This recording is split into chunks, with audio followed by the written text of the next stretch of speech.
What's the meaning of adjourn? Adjourn. Adjourn. Adjourn. Adjourn. Adjourn. The word adjourn means to suspend or postpone a meeting, discussion, or other official activity until a later time or date.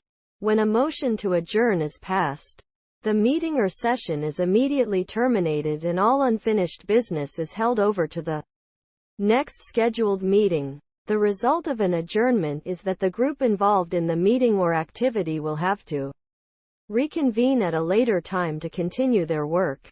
Adjournments can be temporary, such as for a short break, or more long-term, such as until a new date or location has been scheduled.